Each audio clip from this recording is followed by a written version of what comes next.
To my channel. I hope আপনারা সবাই অনেক ভালো আছেন। আজকে আমরা রান্না করেছি কচু শাক, নিরামিষ কচু শাক। তো আপনাদেরকে আজকে একটু দেখাবো নিরামিষ কচু শাক আমরা কিভাবে রান্না করি।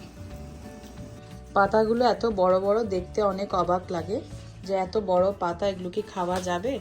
আসলেই খাওয়া যাবে। এগুলো দেখতে বড় কিন্তু অনেকই সফট, কোনো এটাতে ক্ষতি নেই খেলে।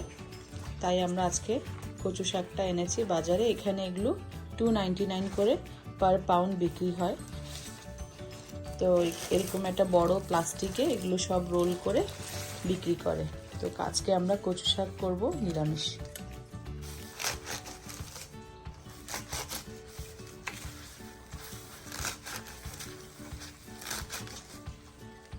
কচু পাতাগুলো কেটে নিচ্ছে।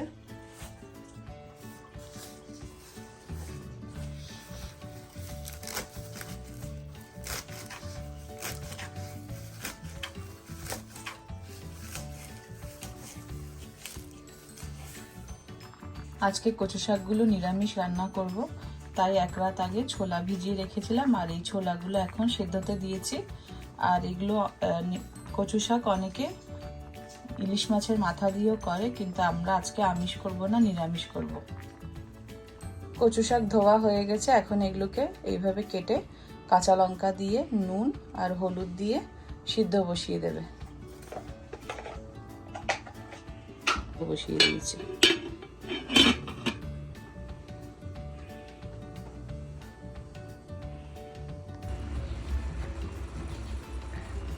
শাকগুলো সিদ্ধ হয়ে অল্প হয়ে গেছে। এখানে 1 চামচ আদা বাটা দিয়ে এগুলোকে এখন একটু নেড়ে চেড়ে দিচ্ছি। কচু শাক সিদ্ধ হয়ে গেছে। এখন আমি গ্যাসের ফ্লেমটা বন্ধ করে দেব। শাকগুলো এখন হ্যান্ড ব্লেন্ডার দিয়ে ব্লেন্ড করে নিচ্ছে। শাকগুলো ব্লেন্ড করে নিয়েছে। এখন এগুলোতে ফোড়ন দেবে। কচু শাকটা নিরামিষ করব, তাই এখানে কোনো রসুন বা পেঁয়াজ দেব না। তেলটা গরম করে নিচ্ছি।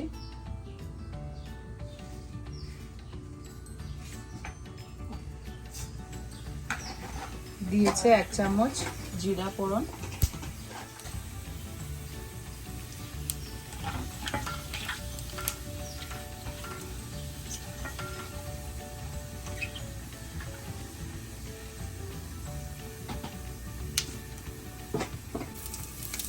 সামান্য হিং, 1 চামচ জিরা গুঁড়ো, 1 চামচ আমচুর,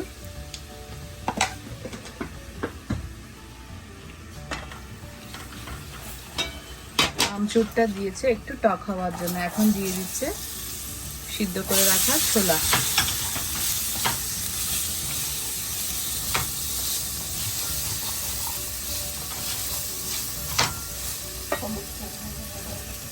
এখানে দিয়ে দিচ্ছে এই 1 চামচ মতন ধনে, গোটা ধনে, গোটা জিরা আর শুকনো লঙ্কা ভেজে ব্লেন্ড করে রেখেছে, এগুলো দিয়ে দিচ্ছে এখানে। আর দিচ্ছি অল্প পরিমাণে গরম মশলার গুঁড়ো।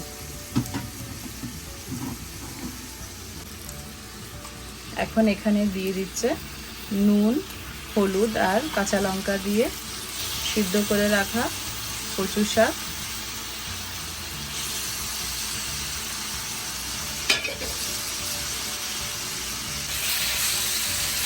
এখন এগুলোকে ভালো করে নেড়ে চেড়ে মিশিয়ে নেবে।